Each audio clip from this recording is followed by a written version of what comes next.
supply globally, no? So alam natin, we are all dependent on the supplies that will be coming in the country. So this 50 to 70 million is a target, and it's a good target, no? Kung ma-achieve po natin yan base sa supply na pumapasok, that's very good for us. Pero ang kailangan nating balikan, yung main objective po natin ngayon, kaya nga po inuuna natin yung vulnerable sectors because of the scarcity of resources. Inuna natin ang healthcare workers, ang matatanda, ang mga may sakit na iba, ang essential workers, uunahin at ang mahihirap or indigent population. Kasi by doing this and by covering these people, we are sure that we can reduce hospitalizations and deaths the soonest possible time. Huling tanong po nila, parehas po sila ng tanong ni Rida Reyes ng GMA News. There was a discrepancy between the NCR case fatality rates computed by the DOH and Okta Research Group. Has the DOH reached out to Okta? Did you urge the group to clarify its computation so as not to confuse the public? And how do we explain daw po the discrepancy? Yes, ma'am. No? So actually, kapag tinatanong natin, in the field of epidemiology, there sometimes are differing opinions, no? And one of these would be the case fatality rate. So iba-iba ho yung ginagamit na numerator and denominator, and that is something that is a commonly heard, no, from epidemiologists. Ang ginawa po namin nung nakita po natin itong difference na ito, we reached out to Okta, no, and meron naman ho kaming Viber group with them, no, so dito po pwede mag-exchange na i-forward na namin sa kanila yung aming katanungan as to how they have computed that, and we intend to meet with them with our experts and our epidemiologists para po magkaroon ng unified messaging. Sa ngayon po, ang pinapalabas natin, yun pa rin hong aming computation ng case fatality rate, which is really based from the WHO concepts, no? So ito muna po ang ating ibibigay, and later on, pag nakausap na natin ang Okta at nakapagpaliwanagan, we will give further information. Tanong naman po mula kay Mads Reso ng GMA News, reaction po sa study ng British Journal of Sports Medicine na 150,000 na individual na nagka-COVID, mas malaki daw po ang tsansang mamatay o ma-ospital yung mga pasyenteng physically inactive. Well, I think that's a given, Yusek Rocky. Kaya nga katulad ng lagi naming sinasabi simulat sa poll nitong pandemya, kailangan may healthy lifestyle tayo. Kasi ang isang taong malusog, ang isang taong lagi nag-eehersisyo, kumakain ng tamang diet, wala pong bisyo, sila po ay malusog at malakas, at yun pong pagkakadapo ng COVID-19 sa kanila ay napakaliit ng risk, and yung risk po of having severe infections is very minimal. Pero Yusek, ang follow-up po niya, may data po ba ang DOH tungkol dito na nagpapakitang kapag inactive ang isang pasyente, mas madali itong ma-develop into severe case? This is a risk factor, no? So pag tinignan po natin yan, meron ho tayong mga surveys na ginagawa regarding how much percentage of the population are inactive. Meron hong mga measurements na ginagamit dyan as to how much you do exercise per day, you do walking, are you sitting all day and all. And this contributes to non-communicable diseases. So pag tinignan ho natin ngayon yung ating datos ng mga nagkakaroon ng severe infections ng COVID-19, most of them, if not all, have these non-communicable diseases. Opo, tanong naman po ni Rida Reyes ng GMA News, the Okta Research Group has expressed concern that the MECQ might not be working in the NCR Plus after a growth rate in NCR has again increased to 4% compared to last week negative growth rate. May we get your DOH reaction po? Yes, ma'am. No? So, kailangan po natin laging iintindihin kung paano po tayo nag-a-analyze ng ating sitwasyon. It is not just the numbers that we look at. We also look at our healthcare capacity. Kailangan ho, laging balanse ang dalawang yan. Pag pinag-usapan ng healthcare capacity, kasama ang ospital, kasama ang local government's response. So, ang pinaka-importante sa atin ngayon, even though numbers will rise, we should have enough healthcare capacity para po na-accommodate natin, especially those who need hospital care or who need quarantine care. So ito po ngayon ang pinag-iibayuhan nating gawin habang tayo ay naka-ECQ at MECQ. We're expanding beds, we are talking with our local governments para po ma-intensify ang response. So hopefully po in the coming days, sana po bumaba na ang mga kaso at ma-decongest na natin ang mga ospital. Kami po ay nagpapasalamat sa inyong panahon, Department of Health Undersecretary Maria Rosario Vergere. Salamat po. Thank you po. Mula naman po sa Davao, may ulat ang aming kasamang si Claudette Loreto.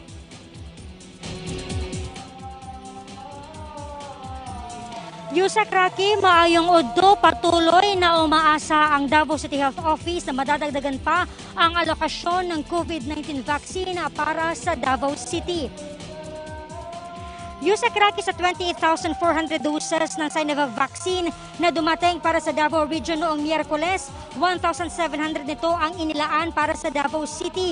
Sa huling datos mula sa CHO, mayroon ng 14,000 healthcare workers mula sa pampubliko at pribadong healthcare facilities ang nabakunahan. Ang naturang bilang ay 63% na sa 22,000 medical frontliners na target mabakunahan. Sa 14,000 na nabakunahan, 4,557 naman ito ang nakatanggap na ng second dose sa bakunang Sinovac. Pagkatapos nga ng mga healthcare worker, isusunod na ang pagbabakuna sa mga senior citizen. Samantalang pinaghahandaan naman ngayon ng Davao City LGU ang pamamahagi ng mga masustansyang pagkain gaya ng gulay, karne at isda para sa mga pamilyang apektado sa house lockdown dahil sa coronavirus. Inaasahang masisimulan ang nasabing programa sa susunod na linggo. Yusek Rocky, inamyendahan naman ng Island Garden City of Samal ang regulasyon sa pagpapapasok ng mga turista sa isla dahil nga sa pag-akyat ng COVID-19 cases sa lugar. Wala nang papayagang walk-in guest, pati nga mga residente ng isla ay required na rin na mag-pre-booking sa mga tourism at accommodation establishments. Patuloy nahihinga ng negative antigen test ang mga bisita mula sa labas ng Davao Region. Samantalang ang galing naman sa Visayas at Luzon ay kailangang magdala ng negative RT-PCR test result. At mula nga sa 75% seating o operation capacity ng mga resort ay ibinaba ito sa 60%.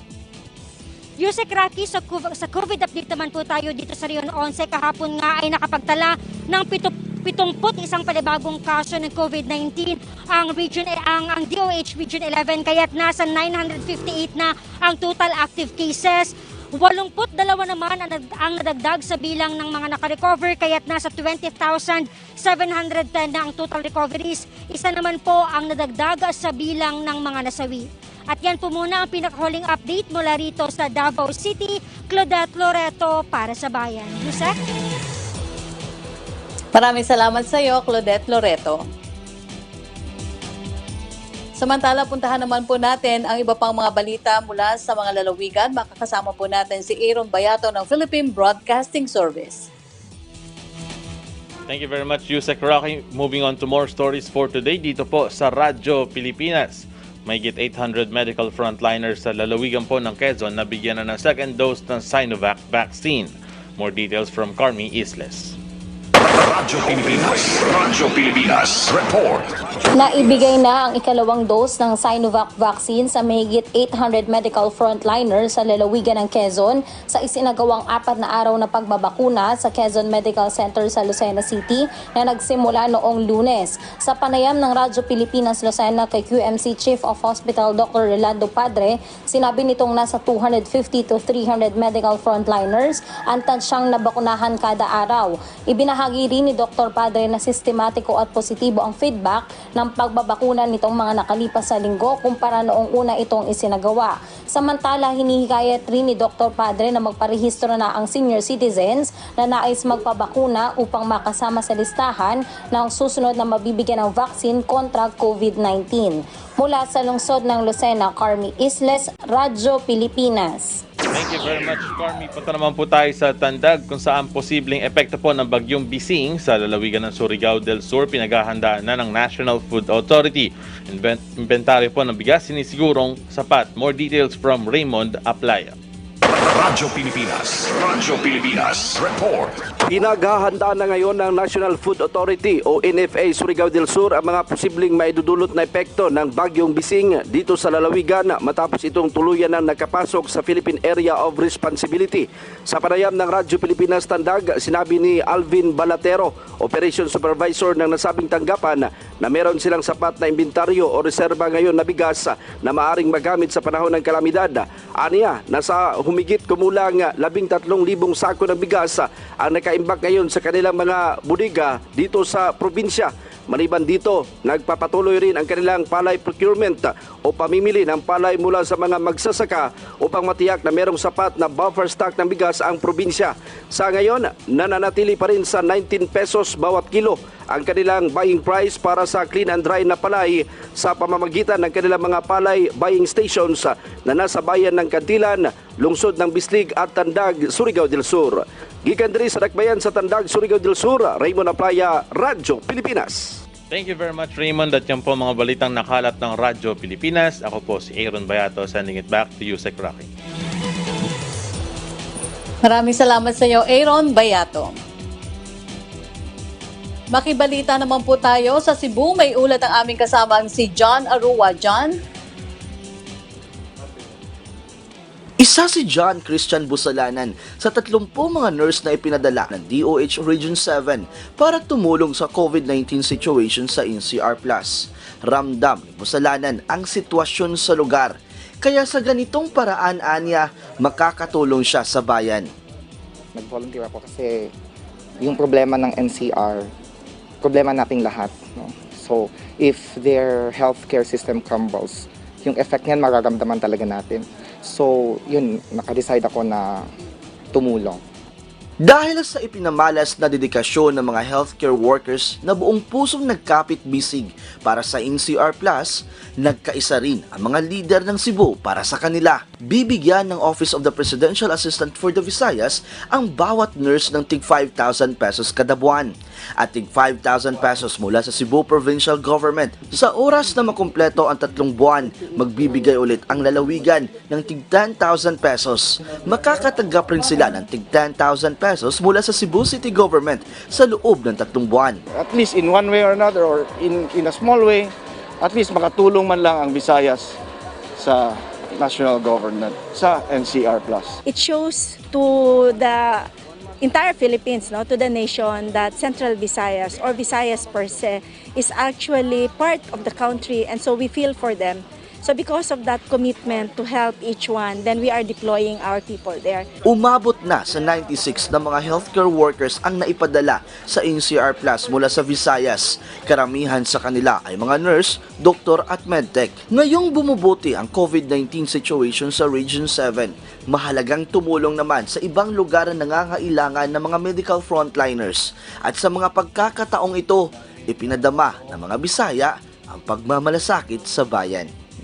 Mula sa PTV Cebu, John Arua, para sa bayan.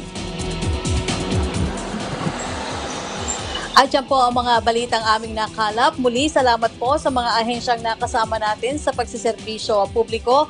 Ang public briefing po ay hatid sa inyo ng iba't ibang sangay ng PCOO sa pakikipagtulungan ng Department of Health at kaisa ng kapisanan ng mga broadcaster ng Pilipinas o KBP. Maraming salamat din po sa Filipino Sign Language Access Team for COVID-19. Tandaan, mag-mask, hugas, iwas. Huwag po tayong magpapatalo sa COVID-19 basta sama-sama tayo sa pagsunod sa mga panuntunan ng gobyerno at laging handa sa mga bagong hamon ng pandemya, mala natin ang krisis na ito. Sa ngalan po ni Secretary Martin Andanar, muli ako po si Jose Clark Ignacio. Magkita-kita muli tayo sa Lunes, dito lamang sa Public Briefing #LagingHandaPH. Kaya natin to.